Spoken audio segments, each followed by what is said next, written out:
Hi Guy, welcome to episode 40 of the AMIGArama podcast. I'm your host Lorfarius, and I suppose this week is a bit of a celebration. 40 episodes in, I can't quite believe that myself. My God, we've been going for so long now. I think this is becoming an old show. Now, for this week, of course, I'm going to be taking a look at Zeewolf. But before we jump into that, let's just have a look at a bit of this week's news. Now, first up, it was a link that I was sent for Versus, the Amiga demo scene chart. Now, this is the 8th issue of this. I have mentioned it before, but one thing in particular that drew me attention to it is they have a section dedicated to Amiga podcasts, and I think for the first time ever, I'm actually in there. So a big thank you to the guys over at Versus.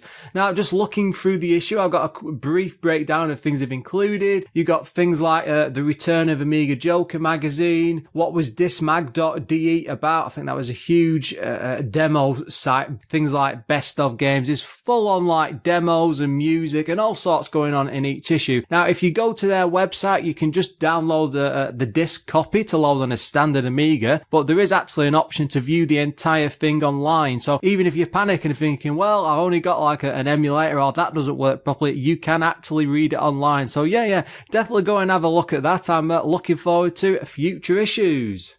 Another thing that slipped onto the news feed this week, apparently a load of fans have got together to recreate the Indiana Jones and Fate of Atlantis Amiga game. Now, looking at some info at it on the Indie Retro news site, it's been in development since 2013 with a team of talented people. Indiana Jones and the Fate of Atlantis is an unofficial, non-profit fan remake of the hit classic point-and-click adventure game of the same name, which was originally released in 1992. The demo version overhauls the game as a great passion and love in legendary classic adventure games that deserve to get a new coat that supports latest technology and reach expected quality. The only downside is the project doesn't have any sort of backing from Lucasfilm or Disney, so there's a very good chance that it could be pulled down. So it's a demo at the moment, so if you can, I get your hands on it quickly. Looking at the pictures of it, it's a very, very souped up VGA style, pretty much modern graphics in a way. I'm not entirely sure if I like it compared to the original, but I tend to prefer the classic like 16-bit style graphics, well, all pixelated. But I mean, if you think of things like the Monkey Island remix, which came out much later, some people love that, some people don't. I in particular quite like the second one. I thought that was the right way for it to go, whereas the first one was off. And this is sort of on par with that. So go see what you think. I'll stick a link into the show notes. Before we tackle this week's game, I'd also like to take a moment just to thank our many Patreon supporters. They are a growing group, as always, and you can go and see their names on the Patreon wall or pop along to patreon.com/AMIGArama if you want to support the show. They are Adam Bradley, Figgy/CTZ, Graham Vebke, Jason Warnes, O'Brien's Retro and Vintage, Retro Ravi, Sneff and Treble. And a big thank you to those guys for offering their support for the show. And with that, let's move on to this week's game.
Before we start, what an intro. I mean, that's an absolutely fantastic opening track. And yes, I said it before and I'll say it again, but for this week we are covering Zeewolf. Now, this was a request over on Twitter by a chap called Mint Fresh. He did request this back in December. It was pre-Christmas time. I am working my way through a list of requests, but what I'm trying to do is find the games with a really interesting history. I was going to do Zeewolf a few months ago, actually, because there's a fair bit to cover in it, but as I started looking more and more, I realised this needed a fair chunk of work, so it was a bit of a struggle for the week-to-week episode. So I've been working on this one on and off since January, really. Now, I would also like to say a big thank you to Retro Gaming Memories over on the Facebook. Basically, I was trying my best to find a scan of a manual for this, but there just didn't seem to be one. And at best, I could find like a few text copies of the instructions and stuff online. And I know this game has got a story and stuff because it's hinted at within the game itself. And I just couldn't find anything, but came along and offered me some nice and neat pictures for me to flick through for the entire manual. So a big thank you for that. Anyway, the game was published by Empire, and they were responsible for games like Campaign 1 and 2, Dreamweb, which we covered in episode 3, a very long time ago, Pipe Mania, I do remember playing that as a kid, weirdly that was one of my favourite games, Space Ace 2, so well, that is a big game straight away, and Team Yankee, which I believe is a tank simulator. I think I've played that one as a wee kid away, but I might be thinking of the Panzer games. Anyway, Empire were a pretty huge company, had a massive list of games, and I've only picked some of the ones that stood out there to me. It was developed by Binary Asylum. They only seem to work on Zeewolf's 1 and 2. It came out in 1994, just on one floppy disk, and was priced at $29.99. Now, that's a huge cost for a game, especially at the time on one disc. I'm not entirely sure why. I mean, usually the games at this time used to be about $24.99, so for them to be going for like 30 quid is proper like really over the top. But hopefully it's good though, so let's get back to it. The coders were Andy Wilton. He only ever worked on Zeewolf's 1 and 2. And Jim Gardner, same again, Zeewolf 1 and 2, but he also got involved in a game called Snowball in Hell, which I think it was more of a public domain. It was very, very simple from what I could see, but yeah, and I'm not sure why. You'll probably understand more when we talk about the game, but this is quite a big game for them to have done. It's not like some simple like arcade shooter or puzzle or something like single screen. This is really full on like 3D style games. So I'm really impressed that they only ever did these two games. The graphics were done by Paul Kidby. Again, he only worked on Zeewolf's 1 and 2. And the music by the ever classic Alistair Brimble. And I'm sure you recognise that name by now. I've mentioned it so many times before because he was everywhere over the Amiga scene, did some absolutely fantastic stuff, and you've just heard some of it with that intro. He worked on all of the Alien Breeds, Agony by Psygnosis. That's awesome music. So shooter. I probably shouldn't say that because we will cover that one day. Grand Prix, Lion King, great additions to the movie music, and the Mortal Kombat games. Now, this was the first game designed by Binary Asylum. They actually set up the company. It was a couple of gaming mag journalists, or ex-gaming mag journalists. From what I could see from interview, they just wanted to make great games under decent working conditions. I mean, that's a bit of a worry for where they were before. And they came from Ace Magazine and Amstrad Action. So that's pretty much hardcore 8-bit from back in the day. But yeah, they didn't seem to have any programming experience before this. And to jump into the Amiga is quite impressive. Now, Andy Wilton was pretty much the lead programmer on this. He was inspired by Zark. You might know that as Virus. I mean, I experienced this myself when I was a kid. I think it was on the old Acorn Archimedes. You know, it was a 3D game roaming a textile style landscape. He saw that, looked at it, and then just thought, I could take that further. We could come up with much more of a game and develop it, come up with a few more ideas, and we ended up with Zeewolf. Of course, being pretty much his first game, he was inspired, I don't know if that's the right word, by other games, and from what I could read about him online, there's a part in it where you're zooming around in the place, but in the copter, you can pick up people. He pinched that pretty much from Choplifter. The game was in development for a whole 2 years. Originally, the design behind it wasn't a copter. It was a spaceship, and the game was called Zeewolf.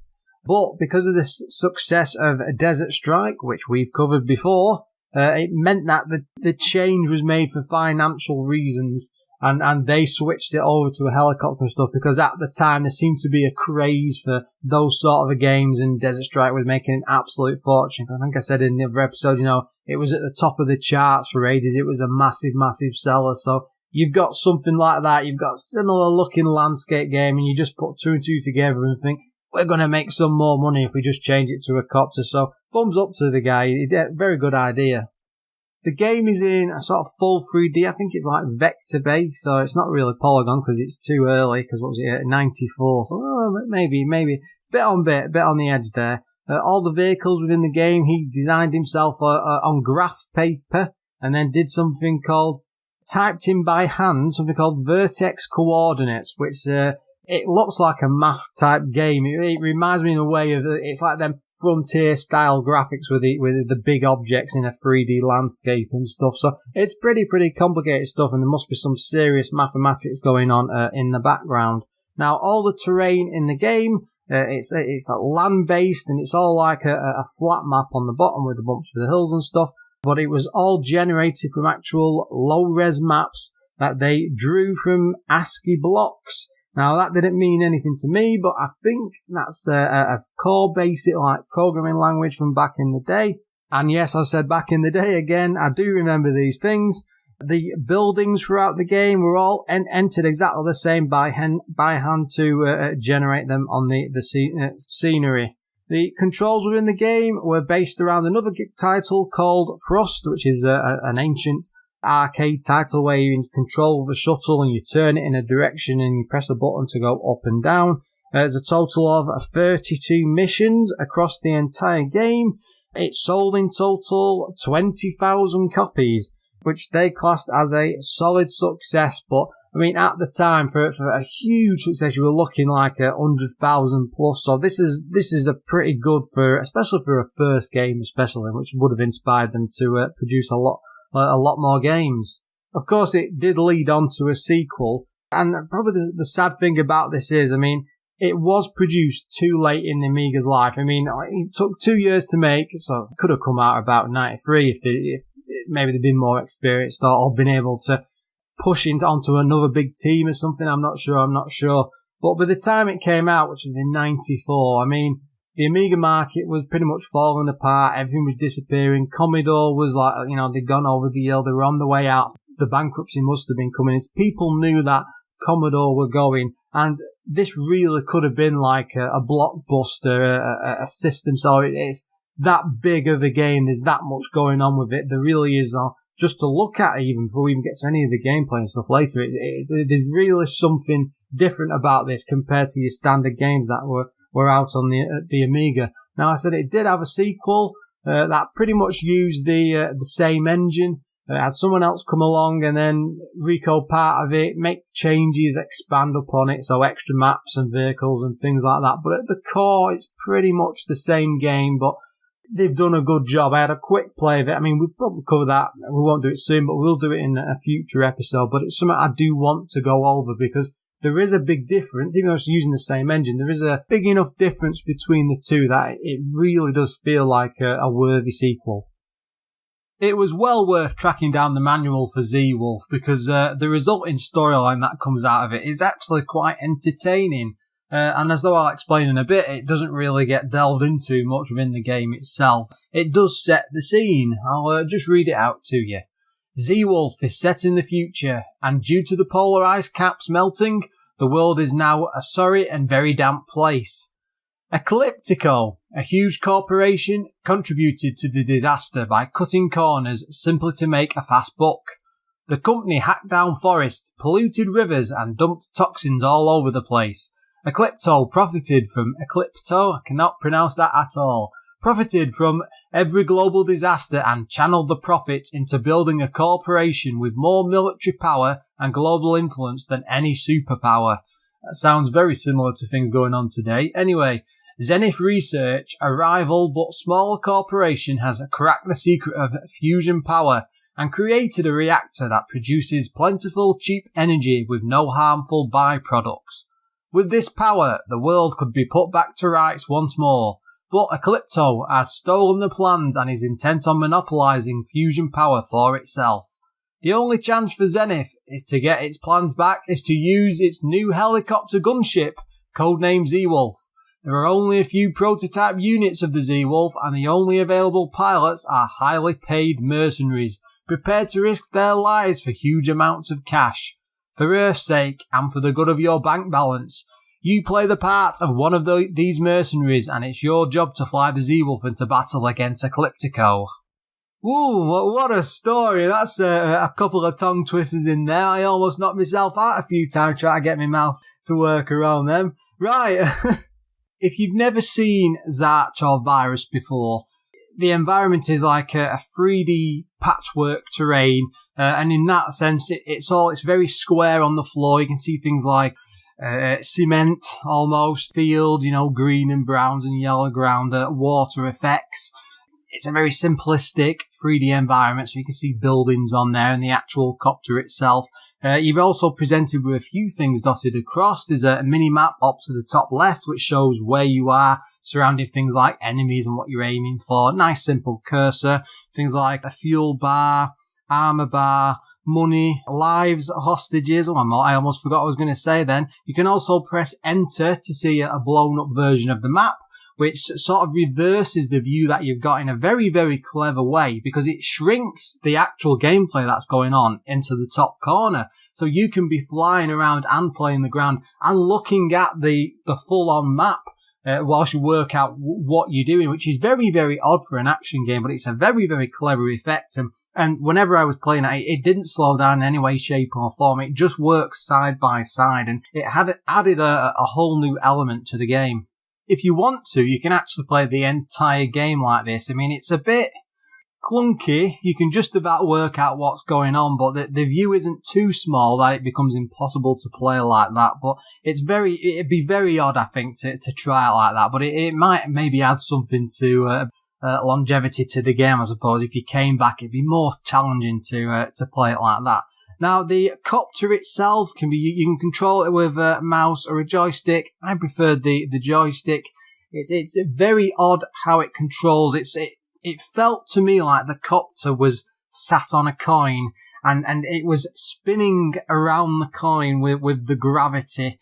I'm not really explaining that very well at all, am I? But you've got the centre of the coin, and you can spin the copter around, and you can push forward and pull back, and it's like the entire copter floats with the coin. There is a small enemy gun camera which automatically locks onto things within a set distance, so you can fly up to them when you're shooting. Once they're destroyed, they just flick off. You go to an enemy, and so on. Pressing fire just fires whatever weapon you've currently got selected. There's a choice of 3. There's the standard chain gun. They've all got limited ammo, by the way. Standard chain gun, rockets, like air-to-ground rockets, air-to-air missiles, because there's a few enemies, like, say, copters and things that are flying around with you. You can lock on with them, but these are very, very limited. Very small number. I think it's about 4 or 5, might be a bit more. You can't just go firing willy-nilly and wasting all your weapons and ammo and stuff, because it is limited, a very small number. Even the chain gun isn't unlimited. You've got about 999 shots, and if you're holding down fire and circling around, so you can work your way through that quite quickly. And the only way to get more ammo is to effectively to go to the shop and buy some more, which it makes you plan ahead. You do have to put some effort into it. The copter can land to pick up passengers, can land on places like frigates to refuel. There is a winch that comes out at the bottom, which is just off a simple key press. Some of the missions are based on things like picking up a tank and carrying it from one part of the map to the others. It's not like, say, Desert Strike, where you fire a little the winch out of the ladder at the bottom and the hostages come out. You have to actually land to pick them up. There are different types of missions. Simple seek and destroy, so you'll be given a target like say tanks, buildings, a frigate, something like that. Rescue missions, nice and simple, going for hostages. Escorting things, that can be like following another vehicle along. Picking up, as I mentioned, like a tank or another vehicle and carrying it from one point to another. That can be like planes and copters as well, or just simple airlifting. Nice, simple missions in quite hectic environments. So it might not sound like there's a lot there to do, but when it's spread across so many maps, and as I said, 32 missions in total, it does soon add up. Before each mission, you are given a very small brief. It's only a paragraph or two. It's nothing major. And very oddly, it doesn't really approach the main storyline. It's very strict. Like, you've got to go from A to B or kill these points. And it doesn't really draw you back into the story. It's almost like the story just doesn't matter anymore, which is a bit of a shame, because reading the manual, there's a fair bit in there, and I only give you like a summarised version of it before. Like, if I'd have read that entire thing out, I would have been here for about 5 hours. It really does go into depth, but I just got a summary of it. Again, the game itself just doesn't touch up on it, and that does feel very, very odd, because there's a lot there they could expand upon and include more of an approaching story. Like Desert Strike, it's a similar sort of game. It does it very, very well. You've got a bit of humour in there, a bit of seriousness, and the missions are never overly too long, and it draws you along with a very good and entertaining. I mean, it must be a good enough story, because it had another 2 sequels.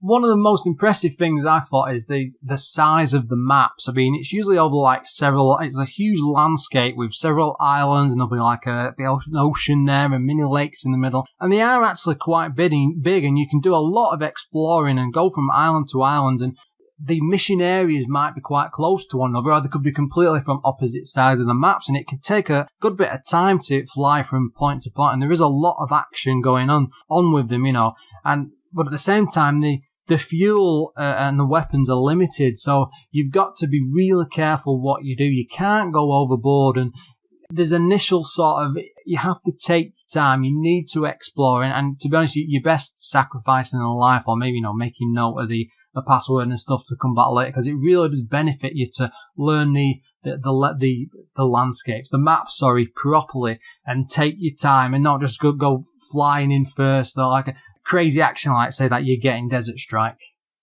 It's very easy to just fail a mission if you go flying off and shooting like crazy. The enemies can soon zoom in on you. You can run out of ammo, or you haven't got enough fuel, and it's very, very tough to find more. There are lots and lots of enemies. You've got things like copters, planes, tanks, typical military stuff. Huge frigates like parked on the ocean, like a massive boat. You can even, if you want to, land on them. Some of the missions are based around that, and sometimes they'll have enemies on. It's very, very action orientated. And one of the great things, especially that just came to mind now, but when I was playing it, you'd be flying along, and if you fire your machine gun into your water, you'll get like a spray of like water coming up in the air. An absolutely fantastic effect. There's just an awful lot going on within the actual game. It looks absolutely fantastic. Well, it's a simple 3D sort of terrain game, but at the same time, there's a lot of special effects in there. There's a lot of explosions. There's a lot going on. It really, really does look the part, and it's a very similar game to Desert Strike, except it's got a more broader 3D range to it. I mean, Desert Strike looks like it's a 2D plane with, that isometric sort of 2D plane mixed in there, but this is more rounded 3D. It works fairly well. Now, all of these missions, the early ones, are fairly easy. It leads you into it. In a couple of first missions, the enemies don't fire back at you, or when they do, it's very, very limited. It's quite easy. It gives you a chance to learn the controls, to explore the maps, to figure out how to control it. It's quite a difficult game to just pick up and play straight away. I'll admit, the first 15 minutes, I just could not get on with the controls whatsoever. It was a very, very odd way, and my brain was like automatically wired to kept going back to Desert Strike and the way the copter moved there, and you have to approach it in a different way. You need to consider that you are I might describe it as swinging round a coin. You've got that's like a pole in the middle and you're swinging around. Oh my God, it sounds like a stripper. Anyway, but it's very, very odd controls, but it's a matter of once they click, it makes sense, and it does add to the element of control. It feels like you're actually driving a proper copter when you're swinging around things and you're aiming your weapons manually. The lock isn't as great as, say, as it is in Desert Strike. You've got to take direct aim and stuff, and it does have its own strange level of difficulty because of that. But that's only at the start, and once the levels kick off, probably around level 5 or 6, the difficulty does start to ramp up, and you really have to be on the ball. Everything is firing at you. They're taking proper decent shots. You've got to line things up properly. You've got to take your time. You've got to circle round properly and then go swooping in. It's often good to have a decent plan lined up for how you're going to tackle each of the missions. But as I said before, you really need to know the levels and the area and really explore and not just go in like an absolute lunatic and tackle them face first. Now we get to the part of the show where we have to look at the game's problems. Now, like all games, it's not perfect by any means. One of the first things that stood out to me, especially comparing this to, say, something like the Strike games. First up, you can only regain armor for the copter by saving hostages. Now that sounds okay. I mean, especially in something like the Strike games, because, if you blow up a building or you blow up a vehicle, some of the hostages will spill out, but on this one, not all of the missions actually have hostages, so you pretty much get stuck. It's just like you have the one energy bar and that's it, effectively, and there's nowhere to re-heal and stuff, unless, of course, you go over to the shop. But then again, I'm not entirely sure. No, I don't even think you can do it that way, but it was just a little niggle reel, and it does add to the difficulty. So again, does that make it a bad point for the game, or does it add to the challenge and extend it a bit more? Another thing I did find with it as well is all the enemies are, you see them quite easily on the map. They appear as like a little red diamond, which is just stuck in place. You can fly over to them, you can circle, shoot like crazy, fire load the missiles at them, and they'll be firing back at you. And then you'll blow them up and you think you've blown them up, and you'll look at them and the vehicle is smoking, but the vehicle remains there and it remains on the map. And there were a few moments, especially when I first started playing the game, and I was just like circling around them. And I kept thinking, have I done this one? It's not firing back. But especially in the earlier missions where they do not attack you at all, you can't actually tell whether you've blown them up completely. And, because the icon's still there. And it's only a little bit of a confusion. You do get used to it, but just a very strange mission. And I wasn't sure why they didn't go all the way and, just pull something out of it there. Another problem, I think it does have a password save. Nothing too complicated. But again, why are they using a password save? You're on a computer with a floppy disk drive. It'd be so easy just to stick a disk in the side and save to it. The other problem with the password system, you think, you'll get one every level. You don't. You can get one at, say, like the end of, say, like level 1, and then it's, say, level 4 or 5. There's always a huge gap between each of the levels, and it's very, very strange because this is not a pick up and play game. You've really got to put some effort into it. And if you die on one of the later ones, you've then got to replay through each of them sections. So it doesn't really work to its advantage at all. I am not the greatest of gamers. I'm just getting old. What can I say? I did try both control methods with this, and I really did give the whole mouse thing a go, but it was so difficult. I just assume you could maybe hold the button and move it to go. It just doesn't work. It's just way too fiddly. And no matter how I tried and for how long, it didn't click with me. And I didn't sit there at any moment and think, yeah, this is so much better with the mouse controls. Now, funnily enough, it does say this in the manual, and it's almost like a joke, and it warns you, which is fair enough, I suppose. But it just meant I just kept switching over to the joystick. But at the same time, the joystick controls to me, they were confusing. took a while to sort of like get used to them for it all to make sense. And I mean, I was very used to playing games like Desert Strike where the copter pretty much turns on a dime, but this is like it's rolling around that circle in the middle, and it's very, very odd, and it's almost as if you're adjusting for the feel of gravity. Maybe that's how copters fly. I don't know, but I preferred it for this type of game with the amount of shooting and full on attacking that you've got to do, especially when you're flying into very, very attack busy areas. You want the controls to be spot on, and I hated, like, it's not like I was fighting with the controls, I just didn't feel they were as good as they should be, and it wouldn't have been that much difficult to do something similar to the Desert Strike games or plenty of other shooting games of this type. You will, of course, heard the intro track earlier, which is absolutely amazing. I mean, that has fast become one of my favourite Amiga tunes. It really is pumping and it draws you in and you think, this is fantastic. But it's very, very odd because like a lot of Amiga games, there's no in-game music, there's nothing going on during the game. There's lots of nice sound effects and great explosions and shooting and, water splashing and all the rest of it and things blowing up. But there is no music whatsoever and it's just very, very bizarre.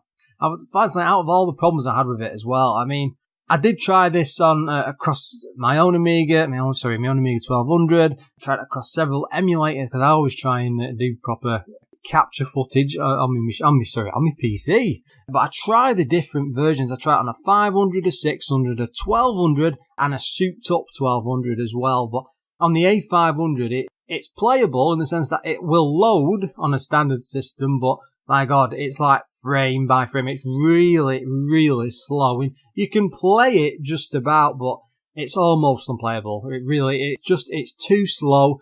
It needs more RAM. As soon as I put it on, even on a standard A1200, it worked really, really well. It's very, very smooth, and the whole landscape moves in a really fantastic way, and it's very convincing. And the more souped up you get, I think the more smoother it becomes. So you definitely want to play this on like a souped up Amiga 1200. The magazines at the time were actually pretty fair on this. Amiga Format gave it 90%, Amiga Computing 90 as well, Amiga Action 85%, CU Amiga 84, The One 80, and the lowest of the lot, which I thought was very, very odd, was Amiga Power with 74%. Now, I always seem to have a problem with Amiga Power reviews. A lot of people seem to really like them as a magazine. I do quite enjoy reading it, but their reviews were just always really bizarre. And I've said this in the past, but I'm sure there was something going on behind the scenes. Maybe if the publishers weren't giving them enough of a kickback, or that's probably a terrible thing to say, but I think some of that was going on at the time because there was that whole thing going on with them and the Team 17 hatred, and they really did mark down some of them games, and I played pretty much all of them, and I have to say, there's nothing that they ever did which could be considered a bad game to that a level of reviews that they got from that. Anyway, that's another issue, and I'm warbling away. But going back to Zeewolf, it feels like Desert Strike. That was one of the greatest things about it. I mean, I just looked at this and I thought, oh yeah, it's like it's Desert Strike, but in proper 3D. That's like 2.5D. But it's Desert Strike forced into Virus, and it really does feel like it's wedged in. And when you look at like comments by the original developer and stuff, and he had been made to make this like Desert Strike in a way, so I suppose it's understandable. But Desert Strike's one of my favourite Amiga games, cross-platform game, and it really is one of my favourite. I mean, I really did enjoy this. I put some real effort into it. I went through several of the missions. It really went like for several hours. I had a great time with it. And once I got past me issues with the controls and finicky part, I'm much better with the mouse now when I first started. But that learning curve is really, really tough. But I had a lot of fun with this, but I had a lot more fun with Desert Strike, and this, to me, these two will always be compared in my mind because they are quite similar. I would have to say that Desert Strike just quite inches forward. The copter in that just feels a lot more arcadey. It's not simulator-like, and it has, these two games aren't similar. Well, this one is, but the other one isn't. But this just feels a bit too loose. And maybe at the end of the day, you might like this one more. I mean, this did get, I think, more high reviews, but this is personal preference. I say I prefer Desert Strike. Of course, this does get some very high reviews. It's very highly rated online. Right up to this day, people really do think this is a fantastic and amazing game. And I can see why. Everything is there. There's a lot of fun to it. The missions are great. The 3D visuals on it are absolutely fantastic. I mean, it was mind blowing to see that like textured landscape moving below, almost textile like, and the way that the land is shaped and the copters and how everything responds. That was absolutely great. But at the same time, for me, the controls weren't 100%. I didn't get into it as quickly as, say, like Desert and Jungle Strike. And it just felt like this was a very Marmite game. You really do need to sink a big chunk of time into it and dedicate a lot of playtime to it. But the great thing is there's a hell of a lot of game here to enjoy. The whole thing is literally it's on one floppy disk, and you compare this again to Strike, and it's just like, wow, how do these two, how is so much great, what a great looking game. How did they fit all this information onto a single floppy disk? And it'd be interesting to see what they could have done if they'd have expanded it a bit more, maybe added more missions on. I mean, there's a lot of challenge to it. It really is a difficult game. It has that interesting curve to it. Once the controls click with you, you'll have a lot more fun with it, but can be frustrating at first. The maps are pretty interesting, very laid out. They're always like enclosed areas. It's not like Desert Strike where you had that masses and masses of map space. It's usually quite compact, but it's big enough that it doesn't feel like you're too cramped in, and there's enough going on with all the mission structure and the stuff in between. Definitely worth your time. The whole game's worth playing just to see the explosions and the bullets and the sound and everything ricocheting off stuff, and the spray of like bubbles and water and going in the air as you fly over the ocean. That's my favourite effect of the entire game. There were points where I just paused for a couple of minutes. I started circling around, wasting the bullets. Like, that's not how you're going to play it. But yeah, I quite enjoyed it. For me, it didn't feel like the most fantastic game, but I can see why people would really, really love one. So yeah, highly recommended, guys. You'll really enjoy this. And with that, I think that's as good a time as any to finish.